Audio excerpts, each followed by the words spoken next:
Le Kwilu, un des districts de la province de Bandundu, est une terre dont les fils et filles ont joué un rôle important dans l'histoire politique, socio-économique, culturelle et celle de l'Église catholique au Congo. Kwilu, hormis ses vastes potentialités économiques, jette dans la balance celle des intellectuels, fruit des œuvres missionnaires d'hier et d'aujourd'hui. Dans ces films, nous nous intéresserons à l'impact missionnaire de la Compagnie de Jésus dans les diocèses de Kikwit à l'occasion des anniversaires ignatiens. Le diocèse de Kikwit, qui a son chef-lieu à Kikwit, résulte de la subdivision du grand vicariat du Kwango qui s'étendait alors du Bas-Congo, Inkisi, au Bandundu Sud. Il fut érigé par le décret Iam Ano de la Sacrée Congrégation de Propaganda Fide le 8 avril 1892. Les pères jésuites y arrivèrent pour évangéliser. Quelques années plus tard, ils entreprirent de fonder des postes de mission stratégiques. C'est alors qu'ils fondèrent les postes d'Inkisi, Kisantu, puis du Kwilu et enfin celui du Kwango. Le diocèse compte une quarantaine de paroisses, dont une quinzaine sur place à Kikwit. La ville de Kikwit, située au sud-est de Kinshasa, la capitale de la République démocratique du Congo, est une ville dont la population est estimée à plus ou moins 500 000 habitants. Cette population est à majorité paysanne. Kikwit compte 4 communes dont Lukolela, Lukemi, Nzinda et Kazamba.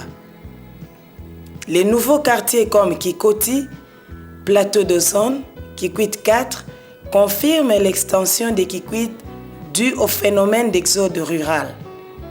Kikwit est menacé par des ravins par manque d'infrastructures adéquates. Nous citons les ravins de Kagwa et celui d'Itepeka qui semble maîtrisé. L'agriculture et les commerces constituent les activités principales de la population. Nous allons découvrir là où les premiers pères jésuites a foulé les sols de Kikwit. C'était à la rive droite de la rivière Kwilu, actuellement à la mission Sacré-Cœur. C'était en 1912. Le père Paul Artin, curé de la paroisse de Kikwit Sacré-Cœur. Oui, donc ici se trouvait la paillote du premier missionnaire, le père Legrand, en 1912. Et le village était à côté, il s'est installé, et alors ces arbres datent de cette époque-là. Le village était juste ici à côté. Actuellement, ce petit village se trouve sur la colline suivante, en amont, et ça s'appelle Kiwa. Vous aviez dit qu'on a mis la croix pour qu'on n'oublie pas l'endroit. On n'oublie pas l'endroit, la croix du jubilé de l'an 2000, on ne voulait pas oublier l'emplacement. Au moment, moi j'ai toujours connu ici un emplacement très propre. Alors les pères n'ont pas dû rester longtemps ici. Le village d'abord a dû partir plus loin. Il faisait tellement de bruit. Alors on entend encore la nuit les danses des villageois, mais ils sont très loin, ils ne dérangent plus. Le centenaire sera fêté en 2012. Il reste 7 ans. 7 ans. Il y en a qui y sont déjà. Mais l'organisation, je la laisserai à mon successeur. Je n'aurai plus la force d'organiser un pareil centenaire. Le révérend père Charles Ngenzi nous fait comprendre l'histoire de la première mission du diocèse de Kikwit, Kikwit Sacré-Cœur. Et en 2012, Kikwit Sacré-Cœur aura 100 ans. Et déjà, nous avons commencé à nous préparer à ce centenaire. Et la mission a grandi et l'histoire au point est inscrite même dans les murs du Sacré-Cœur. Par exemple, nous pouvons aller voir le premier endroit où le premier père sont arrivés. Le père Legrand, donc le premier qui est installé au Sacré-Cœur, il était vers le fleuve.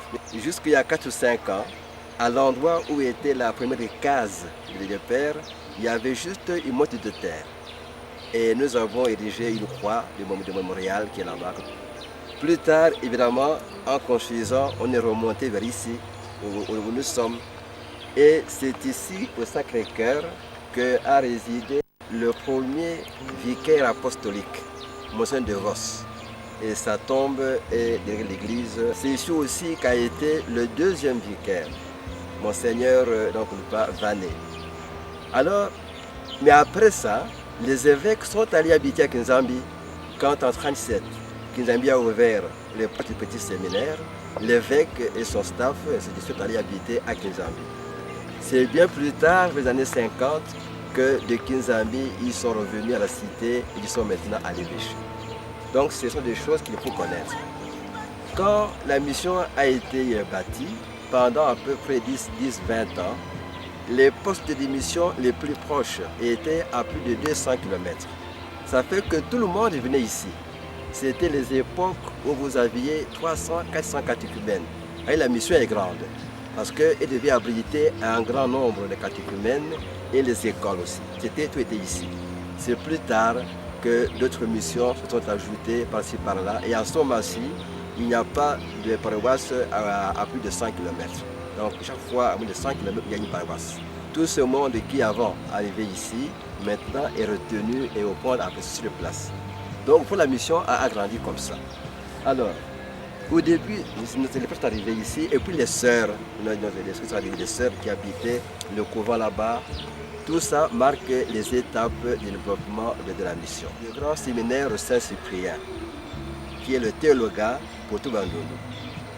Ce site-là, au début, c'était là où habitaient les frères de la Charité qui dirigeaient l'école primaire jusqu'aux années 40.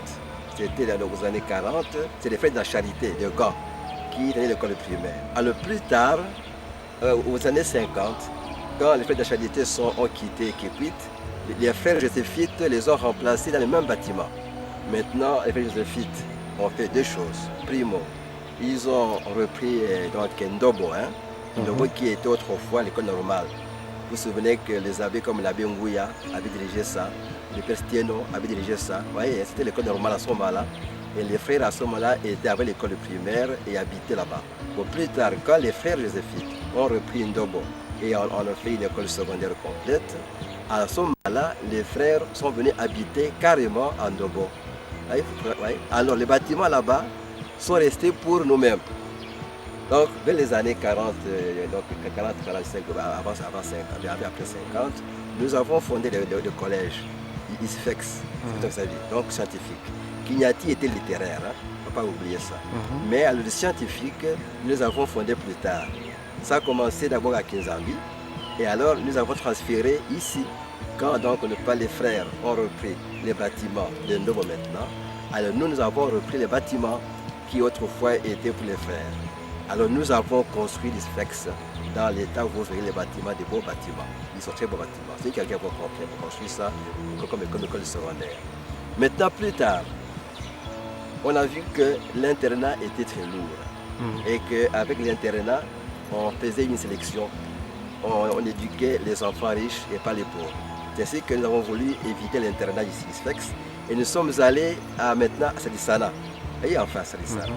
À ce moment-là, les évêques aussi cherchaient un site pour un grand séminaire.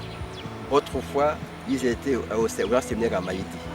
Et puis plus tard, c'était à Jean 23. Et puis Jean 23 est devenu trop petit pour tout le monde. Il fallait maintenant scinder les grands séminaires. Les évêques étaient en quête d'un lieu. Alors, quand on nous fait, nous avons proposé aux évêques de prendre ces sites, des ISFEX, et nous sommes allés l'installer, n'est-ce pas, en face à Salissana. Maintenant, les médias modernes, nous avons voulu l'Internet qui est là. L'Internet qui est là-bas, nous avons trouvé l'Internet, c'est important, parce que tout en étant en brousse ici, nous sommes branchés au monde entier. Tantôt, je vais vous montrer l'académie qu'on est en train d'aménager. Ce n'est pas encore d'aménager. L'effort qu'on fait pour faire entrer la modernité ici au Sacré-Cœur. Nous avons des antennes paraboliques au Grand Séminaire, ici à Siama, ici aussi bientôt. Tout ça pour nous ouvrir à la modernité. Donc c'est n'est-ce pas, le Sacré-Cœur est très important, si vous voulez, dans l'ensemble pastoral et du diocèse et surtout pour la compagnie.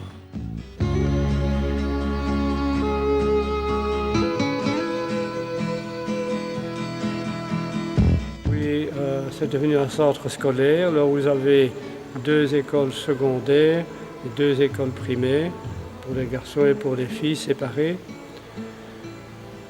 Vous avez ensuite, c'est devenu en plus un centre spirituel puisqu'il y a 3 noviciats, 3 congrégations différentes. Vous avez la maison de retraite Kipalo qu'il faut aller voir, c'est très joli. C'est le plus beau ensemble de bâtiments de Kikwit Sacré-Cœur. Il y a une succursale ici derrière, à côté de l'église, Kipalo 2. Pour des petits groupes de retraitants, vous avez le grand séminaire, où il y a une centaine de séminaristes qui viennent de 5 diocèses voisins. Donc voilà, maintenant, ça reste encore une petite mission, un centre scolaire important, mais c'est un centre spirituel très important. Avec les maisons de retraite, le grand séminaire et 3 noviciats. Et combien? Je crois 9 congrégations différentes. Les pères jésuites, les frères joséphites et plusieurs congrégations de ceux. Le diocèse de Kikwit est dirigé par un évêque, son Excellence Monseigneur Marie-Édouard Mounounu Kassiala, qui succède à tant d'autres comme l'indique ces tableaux.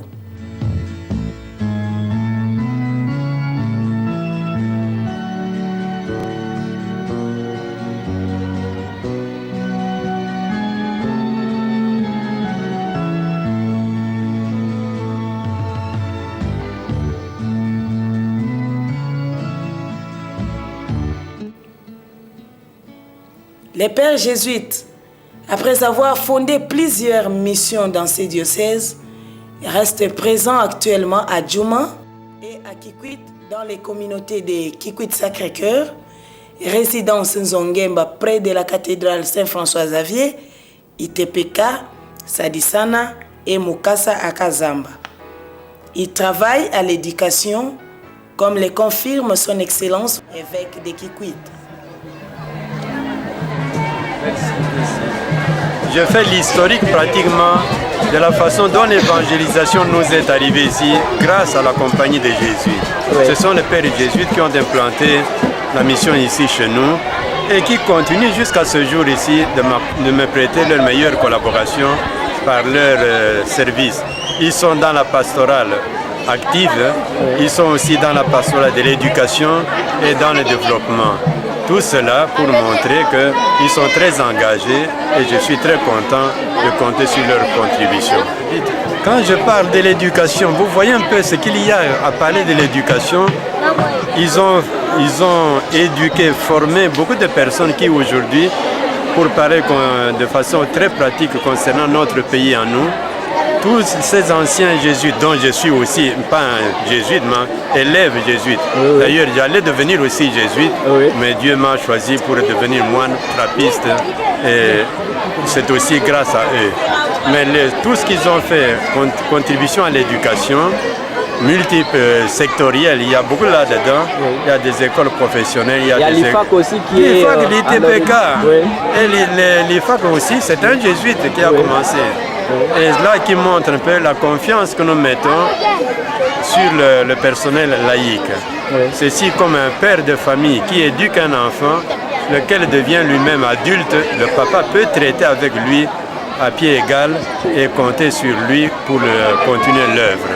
Ça, si nous avons maintenant l'institut de formation des animateurs pastoraux, c'est l'œuvre des pères jésuites, une idée venue d'eux et aujourd'hui qui va se continuer toujours comme ça. Le père Paul Dirks appuie ce que vient de dire Monseigneur l'évêque. Les jésuites ont toujours été très soucieux de l'éducation. À Kikwit, on a donc les deux collèges, collège scientifique ici à Kintoku et puis on a l'ITPK. Il faut savoir que pour l'ITPK, il y a un moment donné, il y a 20 ans, où le supérieur régulier sur place voulait donner cette école aux pères salésiens, disant que c'est une infrastructure beaucoup trop lourde pour acheter les matières premières, acheter le mazout et tout ça, on n'en sort pas. Et depuis lors, depuis 20 ans, on a envoyé des jeunes jésuites pour être formés pour ingénieurs. Et ce sont ceux-là maintenant qui prennent tout en main. Donc là, c'est assuré pour de longues années. C'est ça. Ça, c'est merveilleux. Et je pense qu'aussi avec tous les animateurs de l'IFAC, j'interviens aussi un peu, parce qu'il y a une association Mokambi en pays flamand qui soutient beaucoup les Bakambi et les autres animateurs. Il y a tout un groupe d'une centaine de personnes qui chaque mois ou chaque année versent quelque chose. Et alors il y a énormément de projets maintenant dans le diocèse, des projets communautaires lancés par 160, 170 animateurs. Ils soumettaient ça à un groupe ici qu'on appelle le groupe de gestion Mokambi. Et là on discute tous les mois un peu toutes les demandes de projets lesquelles on peut accepter. Alors je suis un intermédiaire, observateur là-dedans, ça me donne beaucoup de joie. Le collège Sadisana, construit par la Compagnie de Jésus, est un témoignage du souci de l'éducation que les pères jésuites nous donnent. Le père Eduardo Carlos nous fait visiter Sadisana. Voilà, je vais vous présenter M. Gaston Kimana, qui est le préfet des études de notre collège. Le collège Sadisana a ouvert ses portes pour la première fois, c'est à Kinshasa en 1955. Et cette école recevait à cette époque-là des élèves aspirants frères, joséphites et des laïcs. C'est en 1958 que le collège a quitté Kinzambi pour Kikwit Sacré-Cœur.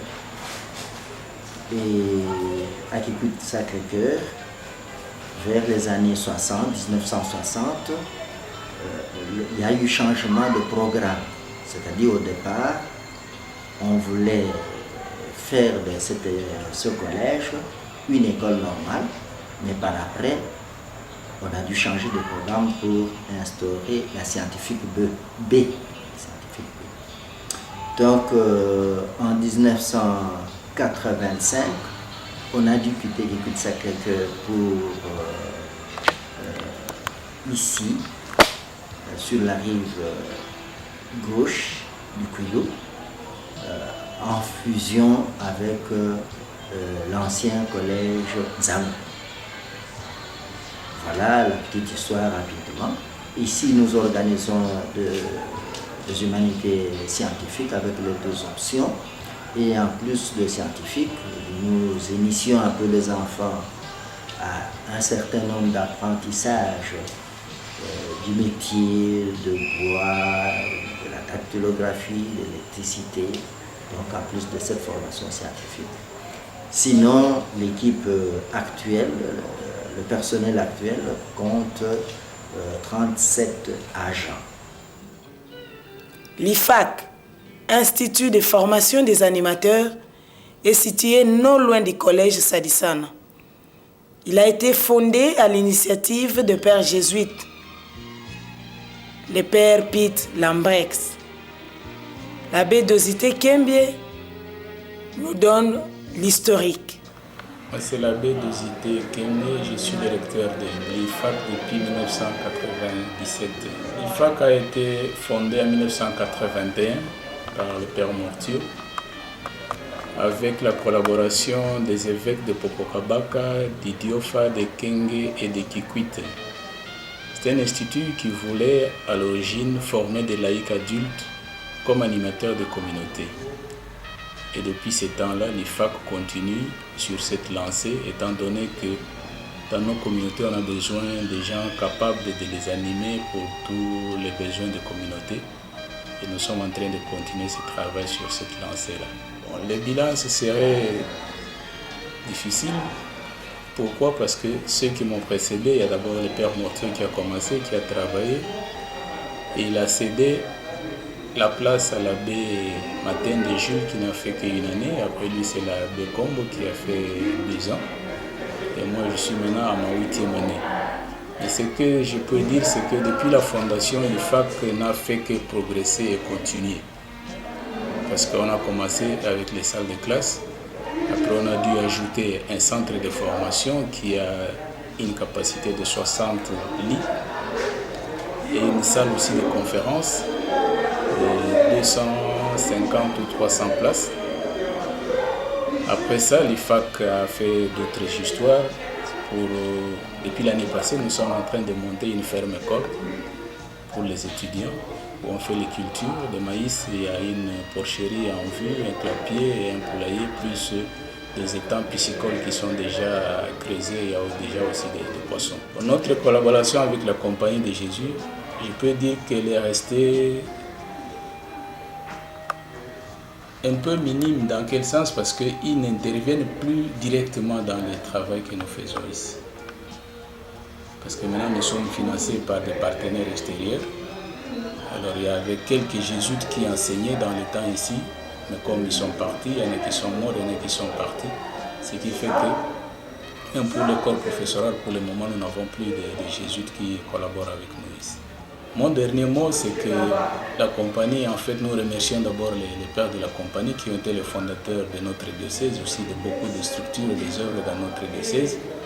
Tout ce qu'on leur demande, si c'est possible qu'ils continuent, ne fût-ce qu'à aider encore ces structures qu'ils ont créées, qu'ils ont fondées, par la prière d'abord, et par le soutien moral, mais s'ils ont aussi des moyens matériels qui peuvent faire que nos structures, nos institutions continuent, seront les bienvenus. L'un de mes responsables délégués, qui est chargé, le prêtre rassembleur des laïcs, a bien manifesté. Un Mokambi, pour commencer d'abord, le ministre laïque, tous les laïcs que nous prenons, ce sont des catéchistes que nous avons préparés à un niveau un peu supérieur de formation théologique avec le développement. Ils sont capables maintenant de former les autres, mais surtout au niveau théologique. Alors vous avez, d'une manière générale, ce sont les catéchistes, mais un peu perfectionnés. À leur niveau, vous montez encore, il y a une sélection. Les autres deviennent les animateurs pastoraux. Ce sont ceux que nous avons nommés, qui sont nommés, ça veut dire ils dirigent une portion de communauté. Ils ont chacun un travail. La plupart, ce sont des enseignants, mais nous avons aussi des infirmiers là-dedans. Alors, d'une manière générale. Et les Bakambi, ça c'est un peu beaucoup plus perfectionné. Et ce sont des vicaires pastoraux. Et même, on pourrait dire, si vous voulez, en termes sans trop le banaliser, des curés laïcs. On lui confie une paroisse. L'administration, ils la tiennent très bien, ils enseignent, ils préparent tout. La seule chose, ils ne sont pas ordonnés prêtres. Donc ils attendent le service de prêtre qui vient pour conférer les sacrements. Et sur ce point-là, je peux dire que je suis très fier d'eux parce que le travail qu'ils font est un travail vraiment très efficace et très bien.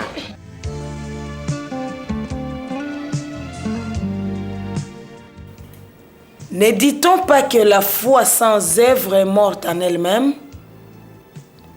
Par les œuvres sociales dans le diocèse de Kikwit, les pères jésuites créent non seulement les emplois, mais facilitent aussi la population, l'exploitation des richesses telles que les bois et l'élevage.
Ici. Oui. Et comme on ne veut plus que ça puisse être une menuiserie, alors maintenant on va transformer ça en une école d'apprentissage. Ah, oui. Oui. Alors on a déjà commencé à recruter les enfants. Oui. Alors comme ça, on va leur apprendre le travail. C'est ça qui manque dans notre pays pour le moment. Oui. C'est bien d'avoir pensé à ça. Oui. Donc vous avez inscrit déjà un bon nombre d'enfants. Oui, oui. Alors il reste seulement le démarrage. Alors ici, tout ce que vous voyez ici, ce sont les gens de la cité qui viennent usiner leurs affaires, leurs bois et ainsi de suite. Alors après ça, ils vont monter ça chez eux. Alors, c'est quelques meubles qui sont restés. Alors les gens ont demandé, on est en train de faire ça. Oui.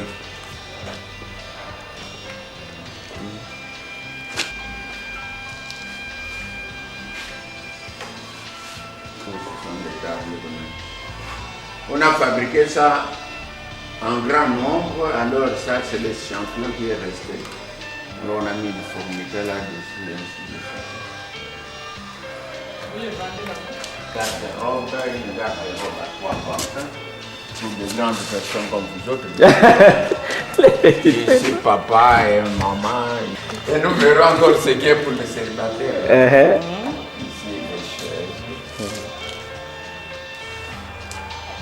Il y a ça c'est pour les sœurs de Sainte Marie de Namur. Oui. Ils viennent s'installer, ils viennent d'acheter une maison à la cité, puisqu'ils n'ont pas une habitation convenable. Oui. Alors ils ont fabriqué des chaises, des tables, vous voyez ici. Alors des lits. Et ici vous avez justement des chaises. Et des armoires pour ce qu'on appelle comme des gardes commodes. Ah oui, oui. Commodes. Alors pour mettre ses habits, la table pour travailler, et puis là une chaise. Puis vous avez des lits. Alors la table est notre table. Mon nom c'est Ogi Missuila. Je suis chef d'atelier ici. Cet atelier est fait en vue de promouvoir et de réaliser des pièces de clients, ou bien des pièces d'adaptation. Alors, c'est dans le but d'aider l'école dans le cadre de l'achat de mazout et de matériel pour les élèves. Voilà ce que nous faisons.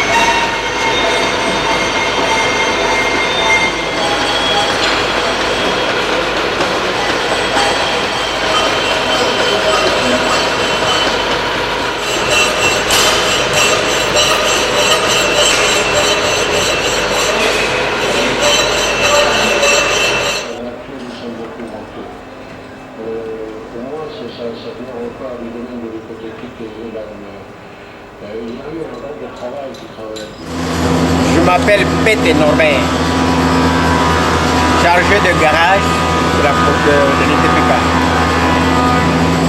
Ici, nous sommes en train de faire la réparation d'un véhicule d'un Land Cruiser. C'est-à-dire, nous voudrons supprimer une fuite d'huile du niveau de la boîte de transfert.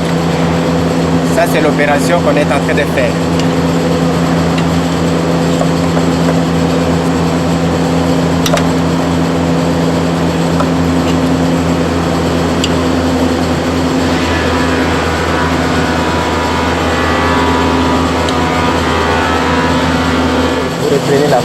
Ce véhicule a une panne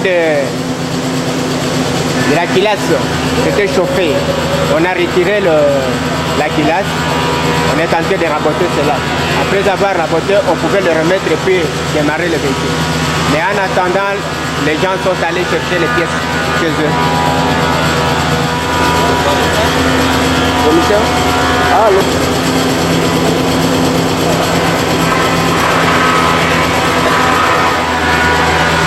Ça, c'est un véhicule de l'État. Pour les gens de... Pas quelle panne? Des giraves. C'est-à-dire qu'ils ont une panne de pompe. Ils ont retiré la pompe, on voulait le réparer ici, mais ils n'ont pas voulu. Ils ont amené la pompe à Kin, de façon qu'ils cherchent une tête pour réparer cela. Mais jusqu'à présent, ça fait déjà 2 ou 3 ans que ça traîne ici, ils n'ont pas de l'argent pour faire cela. On se demande pourquoi. Tu peux parler alors? Bon, après, je vais te poser la question, non? Travail.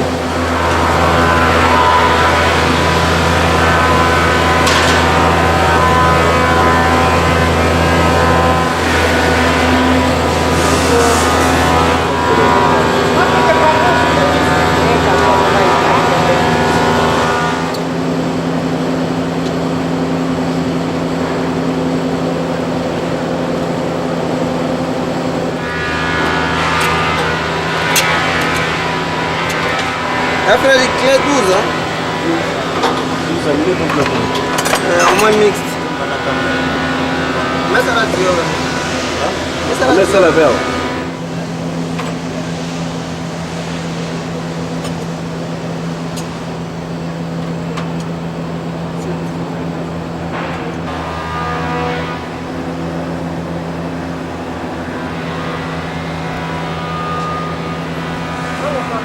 Moi, c'est M. Kandolo Willy, le responsable de la soudure. Ici, nous sommes dans l'atelier soudure. Ce que nous faisons, nous sommes surtout pour souder des véhicules, des pièces, fabriquer des tanks, souder des réservoirs. Donc ici, nous avons un réservoir de la Jupiter. Nous allons souder ça au chalumeau. Nous fabriquons des portes métalliques, des antivols, donc nous faisons vraiment beaucoup de travaux. On fabrique des carrosseries, nous faisons beaucoup de travaux.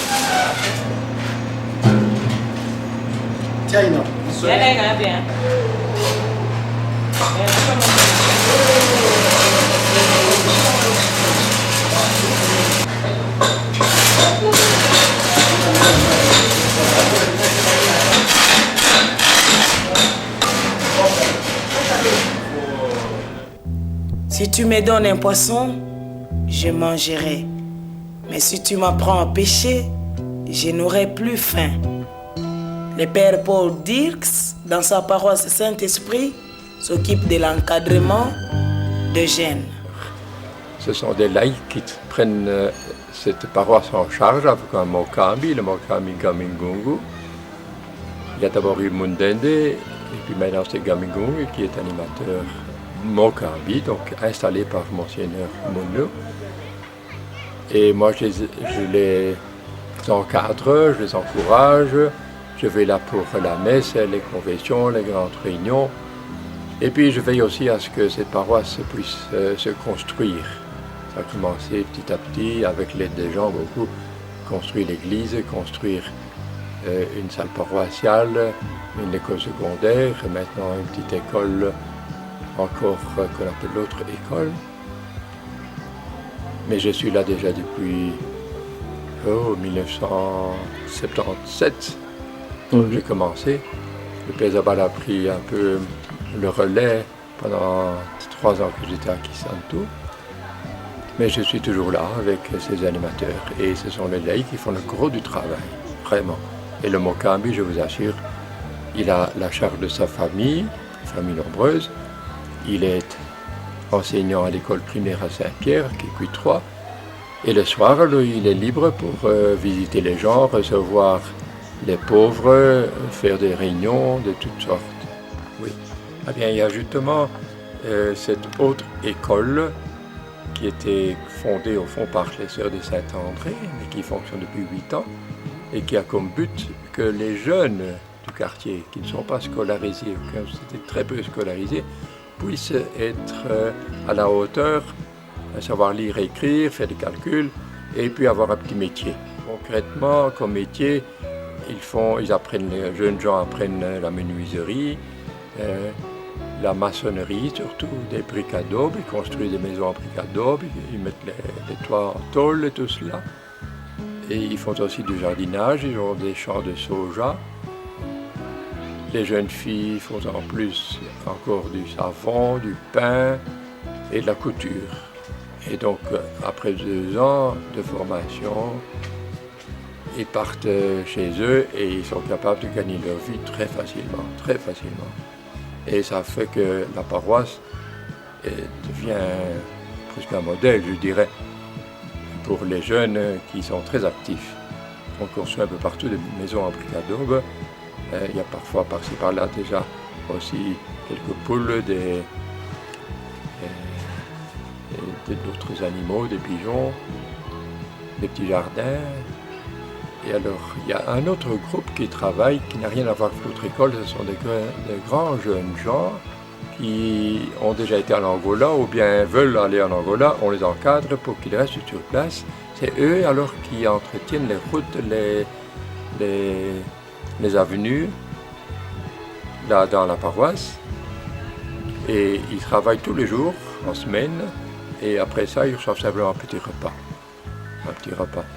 Et avec ça, on voit très bien, par exemple, l'entrée de la paroisse est maintenant très très belle. Il y a de la pelouse, Passe-Palom, depuis la rue de l'aéroport jusqu'à la paroisse, sur 1 kilomètre, il y a une belle pelouse sur la gauche. Et ils vont faire des plantations aussi, ils ont un champ aussi de soja. Enfin, les jeunes surtout sont très actifs, très actifs. Et ça me donne beaucoup de joie, parce que je dis l'avenir c'est les jeunes, et les jeunes actuellement qui n'ont pas été formés au travail, au moins là ils sont formés au travail. Et là, à la fin de leur formation, ils ne reçoivent pas de diplôme, mais ils reçoivent des outils de travail, marteau, des scies, les filles reçoivent des paires de ciseaux, un peu de tissu pour démarrer. Ils font des petits travaux, ils gagnent leur vie et ils peuvent continuer ainsi. Et j'insiste beaucoup sur le développement. C'est ça. Dernièrement, on a pu construire à la paroisse, vous verrez cela sans doute, on a construit toute une citerne de 100 mètres cubes d'eau en béton très dur. Et cette eau est vendue au profit de l'achèvement de la construction de l'église. Donc c'est une source d'autofinancement. Et il y a aussi les cinémas. Ah bien, on vient d'installer une antenne parabolique depuis 2 semaines, 3 semaines, grâce au Père Zabala aussi. Et alors on commence à donner le soir des films et des matchs de football et tout cela, pour attirer les jeunes aussi, pour qu'ils n'aillent plus s'amuser trop loin ou quoi. Et on voudrait aussi pouvoir donner aux adultes un peu de formation en donnant des séances de TV éducatives, si possible, prise en charge. Eh bien, pour la paroisse elle-même, tout l'argent qui est reçu dans les quêtes et avec la vente de l'eau, et encore des petits services à gauche et à droite, on parvient à assurer le minimum pour l'entretien des bâtiments, aider les pauvres, etc. Et je pense que l'institution Mokambi assure une certaine continuité par le fait qu'il y a l'IFA qui forme régulièrement des animateurs qui sont très motivés. Nous avons un second animateur à côté du Mokambi, c'est l'animateur Kakessa Saturnin qui est infirmier et je lui ai permis d'acquérir une mobilette et il fait le tour de tous les malades de sida. Donc, tous les citoyens de la ville sont visités 1 fois ou 2 fois par semaine.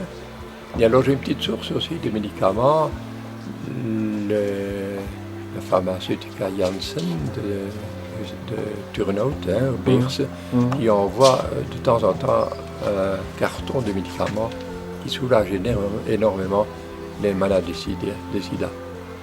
C'est au fond des soins palliatifs parce qu'on ne sait pas les guérir. Mais au moins que les derniers mois ou dernières années de leur vie, ils sont encore dans leur famille, qui mènent encore une vie assez humaine. Et ça, je tiens beaucoup aussi à cet aspect-là. Les événements de triste mémoire de la rébellion de Pierre Moulélé nous illustrent l'encadrement de la population par les pères jésuites. L'exemple de la mission catholique Kikombo, à plus ou moins 60 km de Kikwit, nous est éloquent. Le père Anissé Nteba, historien, nous remonte dans l'histoire. Nous avons pris conscience de l'expérience tragique qu'ont vécu les populations du Kwilu. De façon particulière, les peuples Pende, Kwese et Mbunda. À titre personnel, j'ai eu quelques entretiens avec des hommes et des femmes mûrs et dignes de confiance qui m'ont partagé leur expérience de la vie à la mission avant et après la rébellion de Pierre Moulélé. Nous avons décidé d'apporter à Kikwit les 2 albums de photos pour les scanner en vue d'en faire une très large diffusion. Ces photos constituent une mine précieuse pour pouvoir reconstituer l'histoire de la mission tant soit peu. Il est à signaler que après la rébellion, plusieurs congrégations religieuses féminines ont hésité de s'installer à Kikombo. Les sœurs Annonciades étaient arrivées à la mission de Kikombo en 1931 et ont quitté cette mission en 1963. Et les sœurs de Marie au Kwango se sont installées dans cette mission à partir de 1968 et ont quitté cette mission en 1975. Et actuellement, nous avons les sœurs franciscaines Angélines qui sont à Kikombo depuis 1996 jusqu'à ces jours. Et maintenant, pour vous rafraîchir la mémoire, j'ai jugé bon d'évoquer le souvenir de M. Pierre Moulélé, ces fameux révolutionnaires du Kwilu. Au mois d'août 1963, un certain Pierre Moulélé revient dans son Kwilu natal.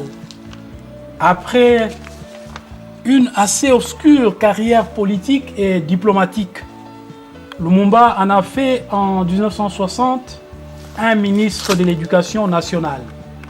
Monsieur Antoine Gizenga, lors de sa sécession de Stanleyville, actuellement Kisangani, l'a nommé ambassadeur au Caire, en Égypte.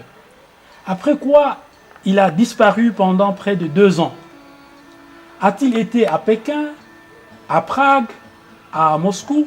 Peut-être. Toujours est-il que c'était un jeune homme bien décidé à faire la révolution que l'on voit revenir. Il a 34 ans. De son plus jeune âge, il s'est révélé non conformiste. Monsieur Cléophas Kamitatu, ancien ministre de l'Intérieur du gouvernement central, l'a eu comme condisciple à l'école des pères jésuites à Kinzami. On les dit passionné, extrémiste et très habile. Tout ceci semble confirmé par la rébellion qu'il a lancée au Kwilu. Il la prépare dans l'ombre dès le mois d'août 1963. Il recrute des partisans parmi les gens de son ethnie, les Bambunda, et parmi ceux d'Antoine Gizenga, les Bapende. Moulélé entraîne ses partisans aux méthodes de la guerre subversive dans des camps extrêmement mobiles. Les autorités ont bientôt vent de son action, mais il demeure insaisissable. Il bénéficie d'ailleurs, semble-t-il, de certaines complicités à Léopoldville. Il endoctrine ses partisans, leur promet que la révolution va balayer les autorités, balayer la soldatesque, libérer Antoine Gizenga, prisonnier sur son îlot de Boula Mbemba, et obtenir justice pour les ethnies brimées par la population du Nord. Il semble qu'il ait recours aux pratiques de sorcellerie pour donner du courage à ses guerriers, mais ces pratiques n'atteignent pas encore l'extraordinaire qu'elles prendront plus tard dans la rébellion du nord-est du Congo, dans la province orientale et le Kivu. Vers la fin de 1963, Moulélé passe à l'action. Dans les villages, ceux qui résistent au mot d'ordre des partisans sont abattus. La terreur s'ajoute à la persuasion. Bien vite, il s'agit d'éliminer les structures qui pourraient freiner la révolution. On s'attaque aux camps de police, puis aux missions, comme l'avons pu l'entendre à Kikombo, et voir les traces de ce temps sombre à travers le bâtiment détruit par les partisans de Pierre Moulélé. Une académie pour la formation de l'élite intellectuelle est en gestation à Kikwit Sacré-Cœur. L'initiateur est le père Charles Ngenzi Lonta. Il nous fait visiter cette académie. Alors mon plan c'est amener l'internet ici pour le public. Oui. Donc le signal là-bas, Oui. c'est pour la communauté. Oui. Alors pour le public, j'amène ici. J'ai déjà aménagé une salle là-bas. Ou donc avec 3 ou 4 appareils internet. Alors le grand public peut venir là-bas, il faut des distributions de café sans déranger la communauté. La salle est déjà faite, mais je n'ai pas encore déjà. Avant 60, Oui. nous avions ceci, bibliothèque de l'étoile. Hein. Oui. Avant 60, on appelait bibliothèque des évolués. Oui. Alors après 60, on a enlevé les évolués et mis les étoiles. Et c'était de former des élites en ce moment-là, déjà avant 60, hein, de former des élites. Et nous avons publié, il a fait de 1000 brochures comme ça, 1000 brochures de 30 à 50 pages, à un prix modique. Alors les gens comme les Lumumba, les Kasabougou, c'est ce qui les a formés. C'est ça. Les Lumumba, les Kamita, tous ces gens-là se sont formés grâce à l'idée d'étoile. Bon. Maintenant, après donc 60 et la rébellion de Kisangani, ça fait faillite. Il y avait à Kisangani un stock énorme qui n'a pas pu être écoulé avec faillite. Alors maintenant, pour ne pas délaisser ça dans les oubliettes, alors nous avons commencé ceci. Alors maintenant, ça c'était pour les évolués, hein, les gens qui avaient fait un peu d'école secondaire. Alors maintenant, aujourd'hui, voilà, on fait les collections et recueil Maïcha. Ça c'est pour remplacer le relayer, n'est-ce pas, avec de l'étoile. Alors c'est donc en 86, on a commencé ça à Lubumbashi, et depuis tout ceci est sorti de là. Ça donc sont des brochures pour les gens qui sont à l'université.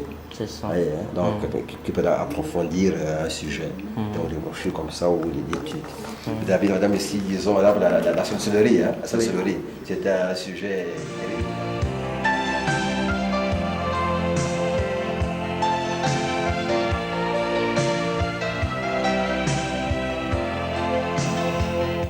Nous partons à l'hôpital pour soigner les corps, à l'école pour former l'être et dans les centres spirituels pour penser à l'âme.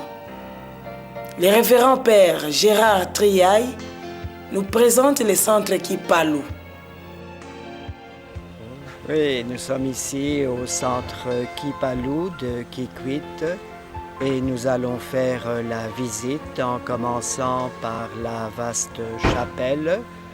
Et puis à travers la Barza, nous irons jusqu'à la salle de conférence pour montrer un des locaux communs qui accueille les 50 personnes. Après ça, nous pourrons passer dans le bâtiment des chambres pour avoir une idée et peut-être jeter un coup d'œil sur l'ensemble, l'aspect global du parc qui est une des grandes richesses du centre Kipalou.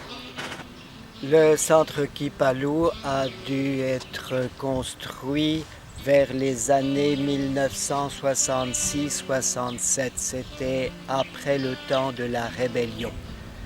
Le père Georges Van Rumbeek aimait me dire que lui-même a assuré la première retraite dans des locaux provisoires alors qu'on terminait la construction de la chapelle. Ça fait donc depuis 1957, ça fait 38 ans je pense, que les groupes se succèdent ici au centre Kipalou. C'est certainement une chance pour le diocèse de Kikwit, qui a permis ainsi une formation approfondie chrétienne pour leurs laïcs, les animateurs, pour les abbés, pour les religieux, religieuses. Il y en a beaucoup qui en ont profité. Et au-delà de Kikwit, il y a aussi l'Usuma qui organise les formations pour leurs jeunes novices et sœurs professes en se groupant. Elles viennent de plusieurs diocèses, de Kengé, Popokabaka, Idiofa. Ainsi, c'est l'ensemble de l'église de Bandundu qui profite du centre de Kipalu. Vous voyez derrière moi le bâtiment avec les chambres à l'étage. Nous disposons de 54 chambres, toutes identiques, avec les locaux communs qui sont en rez-de-chaussée du bâtiment derrière moi. Le cinéaste pourra aussi vous montrer la beauté du parc. C'est une ancienne palmeraie qu'on a améliorée ainsi, et par la pelouse, cela donne vraiment un aspect de repos, de recueillement qui inspire à la prière, à la rencontre avec le Seigneur.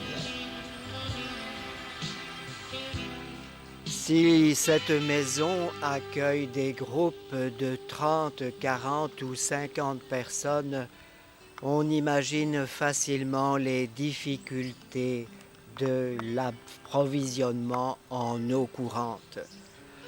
Nos prédécesseurs et surtout le regretté Piet Lambrechts a imaginé et voulu une solution. Il a fait appel au frère Jacques de Meester pour se rendre dans le contrebas où une petite rivière, Yonsei, a un débit assez fort avec une dénivellation qui lui a permis d'installer une roue à aube. Grâce à la force de cette roue qui tourne jour et nuit, l'axe donne une force démultipliée par une vieille boîte de vitesse de camion et actionne une pompe qui aspire l'eau dans la nappe phréatique et fait monter l'eau jusqu'au château d'eau que vous avez derrière moi. C'est un système merveilleux qui fonctionne depuis déjà 7 années et qui donne pleine satisfaction pour les responsables du centre et tous ceux qui en profitent. Vous avez devant vous la maison qui sert un peu de communauté de jésuites. Le père Sébastien Pellenda a là-bas son bureau et son appartement, ainsi que le frère Walter de Vraise. L'un et l'autre sont attachés au centre Kipalu pour l'œuvre des retraites. Nous essayons de favoriser toujours les exercices spirituels de Saint Ignace par les retraites de 8 jours et une fois par an la retraite de 30 jours. Certainement que c'est là la caractéristique de la spiritualité ignatienne, donner vraiment une profondeur par le recueillement, par l'écoute de la parole et ainsi développer en soi une vraie liberté spirituelle. La congrégation des Sœurs de Saint-André ont leur maison généralice à Ramnichin en Belgique. Déjà, leur maison, le centre de Manrez avait les sœurs comme aide pour tout ce qui regardait la gestion. Quand on a lancé Kipalu, c'est aux Sœurs de Saint-André qu'on a fait appel et depuis lors, elles sont 2 sœurs, l'une pour l'intendance et l'autre pour l'accueil et l'accompagnement des retraites qui donnent toute leur collaboration au centre Kipalu. Elles sont bien sûr de la spiritualité ignatienne et nous en profitons tous. Les pères jésuites donnent des retraites dans leur maison de retraite habituellement.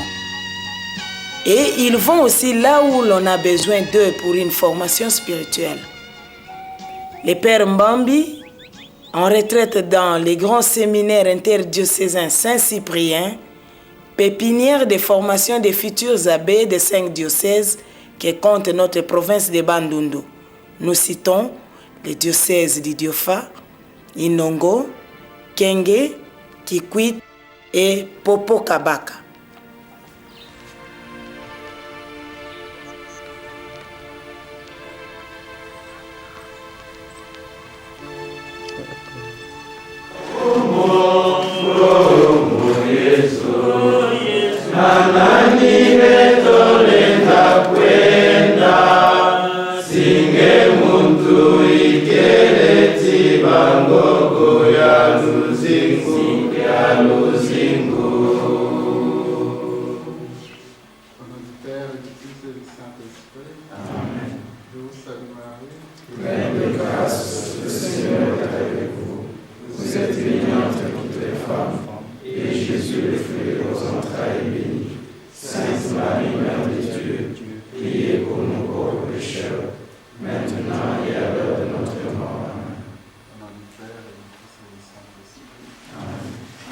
Les jésuites ont fêté plusieurs anniversaires, qu'on appelle les anniversaires ignatiens.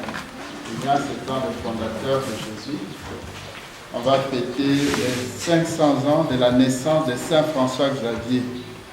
François Xavier est parmi les premiers jésuites avec Saint Ignace. Et aussi 450 ans de la mort de Saint Ignace de Loyola, le fondateur de Jésus. Alors, dans notre pays, les jésuites ont fait sortir un petit calendrier avec les photos de ces trois pionniers, de ces trois jésuites du début, qui sont canonisés. Et à cette occasion, ici au Puy-Lourdes, parmi d'autres manifestations, il y aura un petit reportage sur les activités des jésuites. Les premiers jours, quand j'avais introduit la retraite, j'avais déjà indiqué des choses qui peuvent nous distraire, tous sans exception. L'argent, le pouvoir, la femme. Alors, c'est quand même bien que pendant la retraite, on revienne rapidement en réfléchissant un peu sur la manière de Jésus d'être en relation avec le monde des femmes. Comment il a été un signe pour nous. Comment nous pouvons aussi l'imiter. Jésus n'a pas voulu vraiment bousculer les conceptions politiques ou économiques. Je crois qu'il a contesté ça avec beaucoup de courtoisie et de prudence, mais avec force et efficacité. Les Sœurs de Marie au Kwango, congrégation diocésaine du diocèse de Kikwit, est l'œuvre d'un jésuite, Monseigneur Henri Van Schiegen. La révérende sœur Brigitte Bissambo Maïso, sœur de Marie au Kwango, nous raconte l'histoire.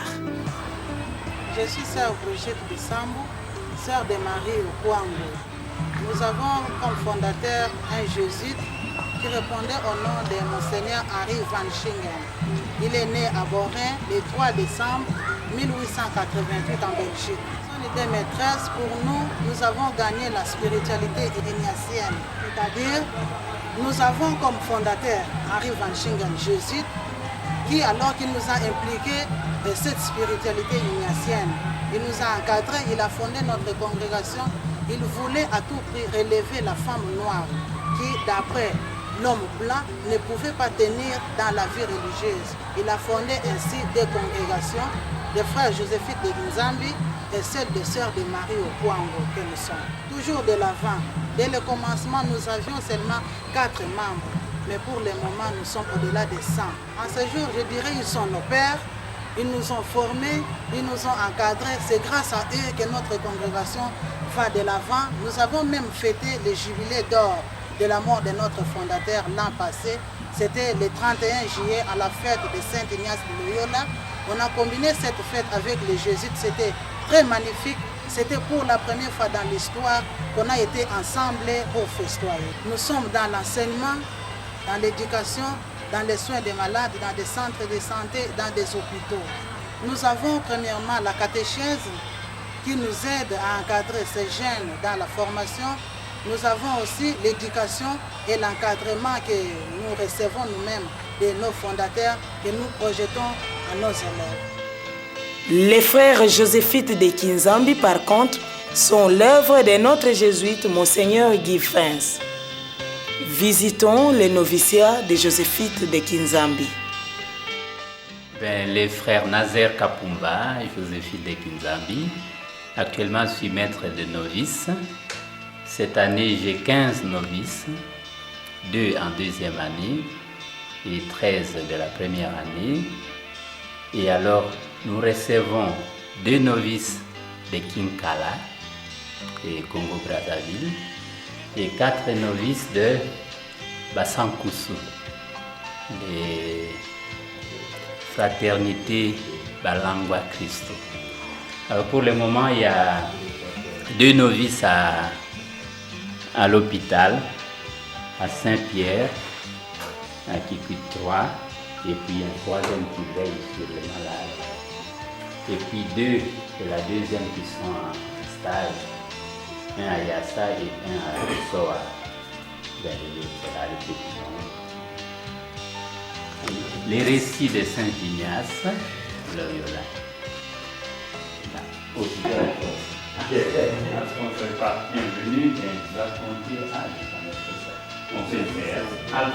Les premiers, évidemment, les premiers novices ont été formés par Monseigneur Guy Fins lui-même. Après lui, c'est les frères Alphonse, qu'on venait d'enterrer il y a à peine 2 semaines. Et puis alors, il y a eu les frères Antoine Kassaï. Après lui, le frère Alphonse a fait plusieurs tours. Il est parti, on l'a ramené, et puis il est parti, il est revenu. Et il y a les frères Vandal, Adolphe, les frères Bruno Kidimbu, les frères Gizia Dambouda, les frères Moutakwi Dieudonné, les frères Léon Moukwa et moi, Nazaire Kapumba. Je viens de commencer il y a quelques mois, c'est depuis septembre.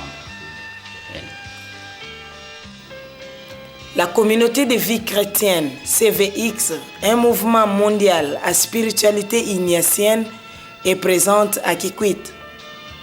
Elle se réunit à Lanzongemba et prépare les messes de chaque dimanche. Parce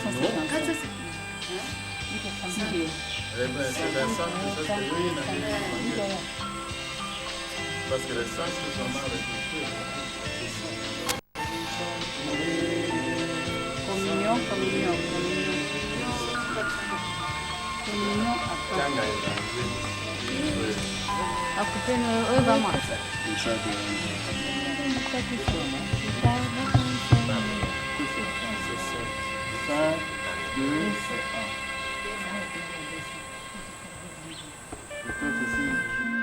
Le Nouveau Testament traduit à Kikongo par le Père Jean-Marie Ouidar constitue un outil important pour les chrétiens du diocèse de Kikwit afin de comprendre et maîtriser la Bible. Esprit de Dieu, consacre-nous dans ta puissance. Esprit de Dieu, fais-nous témoins du Dieu vivant. Alléluia, Alléluia. Souffle de Dieu, viens réveiller sans fin le monde.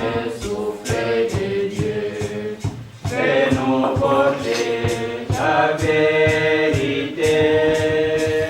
De cette célébration, je désire vous présenter le Père Jean-Marie Ouidar, qui a accepté de prier avec nous ce matin et de présider à cette Eucharistie dominicale. Le Père Jean-Marie Ouidar est jésuite, écrivain. Il a travaillé pendant longtemps dans notre diocèse de Kikwit et maintenant il réside à Bruxelles où il continue à travailler pour notre diocèse. Il est arrivé ici au Congo il y a quelques semaines pour nous présenter son dernier livre, Le Nouveau Testament en Congo.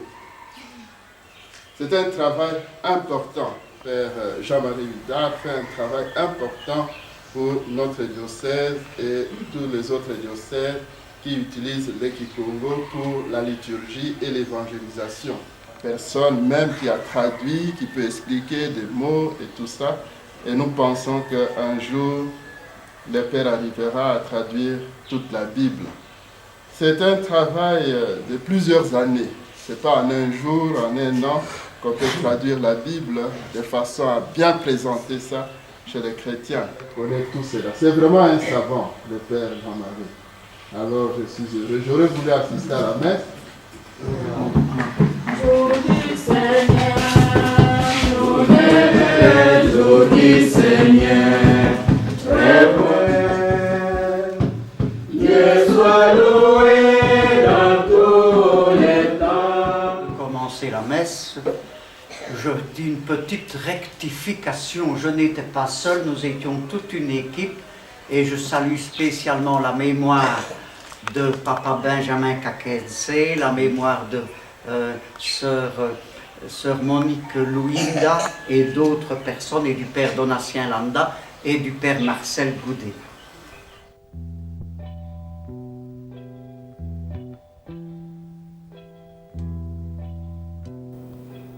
En cette année 2005, la Compagnie de Jésus fête les anniversaires ignatiens. Les pères jésuites du diocèse de Kikwit ne sont pas en dehors de tout ça. Ils se préparent. Samedi, le 3 décembre, c'est un mercredi. Donc alors là, je ne sais pas si, comme le vœu, pardon? Le 3 c'est samedi, oui. Le 2 c'est vendredi. Oui. Ça, je parle de la pièce de théâtre. Je voulais la faire jouer le 3. Mais le 3, Moui a fait ses derniers vœux. Et après, il y aura une fête, une réception. Voilà, on n'aura pas beaucoup de temps. Oui. Il y a beaucoup de matinée. Il y aura beaucoup. Mais tu as une question que je pose. Ouais. Et si on prend le prétexte de la profession, le père pour l'ouverture. Oui, moi c'est ça que je me disais. C'est justement ça que moi j'ai pensé. En me disant que nous prenons le lancement des activités à Salissana comme ouverture de l'année jubilaire. Alors, nous incluons certaines activités que nous pensons qu'elles sont importantes pour le lancement de cette année-là. Ma question, moi, c'est résidé maintenant à ce que je crois que je l'ai posé, c'est qu'est-ce que nous pensons qui peut être inclus comme activité d'une ouverture. C'est peut-être là que se trouve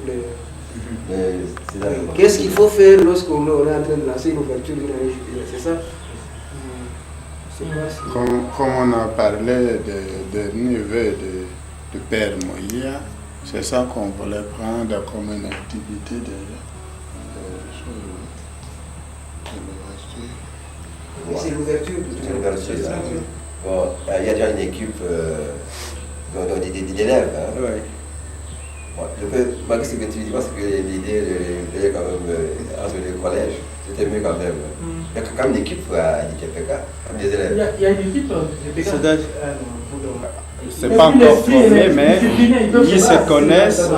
Et dans des paroisses, les gens sont partis maintenant. Ce sont des élèves. Ils sont partis, ils sont éparpillés. Alors pour commencer à chercher des joueurs, les rassembler, enfin je me disais que ça peut être un peu difficile quoi. Or dans des collèges, nous avons des élèves, ils s'entraînent et il y a des équipes qui sont plus ou moins constituées, ça serait plus facile. Comme ça on ne cherche pas... La création religieuse de notre frère Prosper et en même temps nous ouvrons avec cette Eucharistie en la fête de Saint François Xavier et en union avec tous les jésuites dans le monde, l'année de célébration des anniversaires jésuites,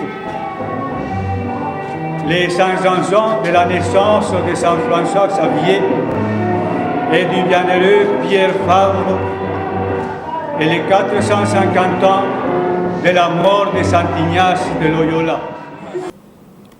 Comme Saint Ignace de Loyola, les jeunes continuent jusqu'à nos jours à répondre à l'appel du Seigneur à les servir dans la compagnie de Jésus.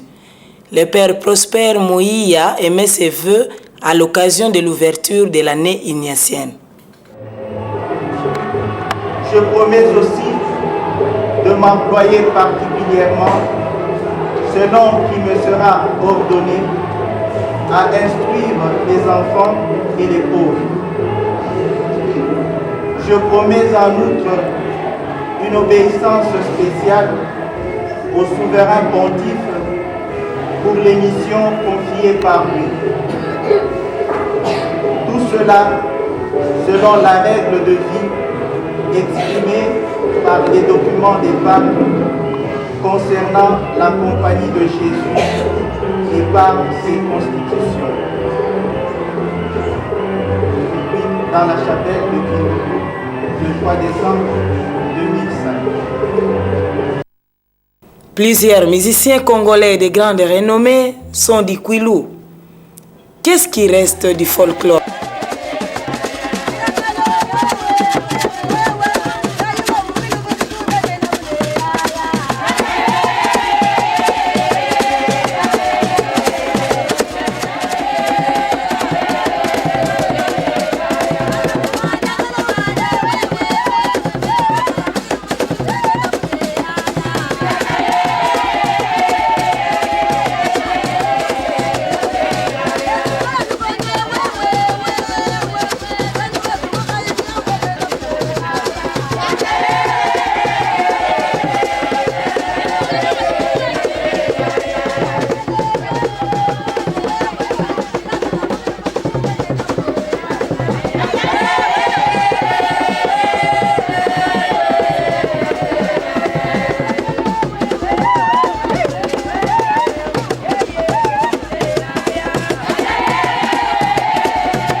La radio Tomissa, une radio communautaire, la première dans le diocèse, est une œuvre et l'initiative d'un père jésuite, le père Zabier Zabala Rodriguez. Le référendum le 18 décembre, ça n'avait pas la bande de oui ou non. Il y a un tout bandé le 18 décembre. Bon, du moins, beaucoup de moyens à contrôler rapidement par rapport à des politiciens qui parfois qui ne donnent même pas les moyens à pas vrai, c'est que et en même temps déclaration que les bonnes pression puis na kusonga ne yifu bisal ku salama et yo salama qui que ça n'a n'engé que facilement makambo mutu mwenye beso ngabena alors qu'il est parfois jugé parti qui que soit ngene makambo na pesa chiffre que rien moyen il y a ça la pression en fait je ne dis pas que l'on est totalement moyen il y a ça la pression la maman na beti lantama na kutubula bande kalangi baka indépendance puis la beti baka bi maintenant ça va da facile ba tuno ça va ba camion sont tout savoir parce que bantu na nion ça que puisse aboka ya soif à pouvoir na kikwiti awa betke monabo fait politicien qui va nati discours nandi monompi davana ti discours yange yoke ya politique to ya masonga politicien que tu me en fait na ntima na andi kele mon trésor la élection. On va commencer un match de football qui sera un match d'ouverture pour les anniversaires ignatiens.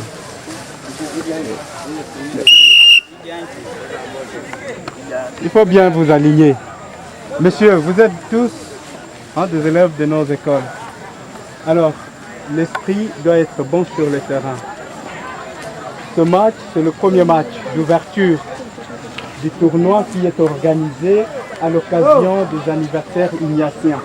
Donc nous avons voulu que ce match commence par nos deux écoles, les équipes de nos deux écoles, que vous puissiez ouvrir ces tournois organisés à l'occasion des anniversaires ignatiens. Et je demanderai que ça se passe dans la discipline. Il ne faut pas trahir la discipline jésuite que vous apprenez dans vos écoles.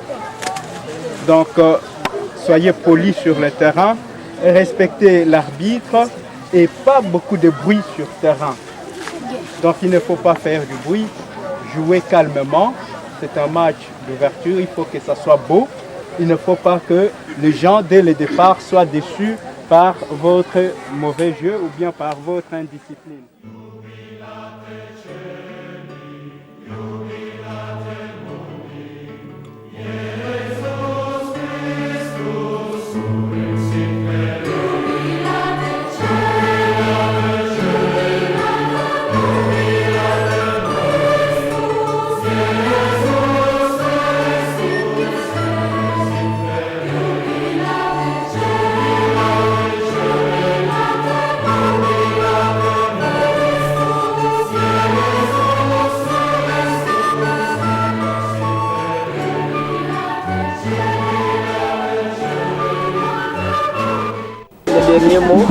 Le dernier mot, c'est moi. Je remercie Dieu de m'avoir donné cette grâce de connaître ce jour ici. Quand je vois cela, je crois que l'Esprit Saint que le Christ nous a donné n'est pas éteint. Il est à l'action et il continue son œuvre. Voilà, il nous a inspiré une bonne idée. Aujourd'hui, son Église peut se répandre à travers le monde, à travers les mentalités, à travers les cultures, grâce à ces agents que nous nous sommes associés, les collaborateurs laïcs. Merci, Monseigneur. Je vous remercie aussi.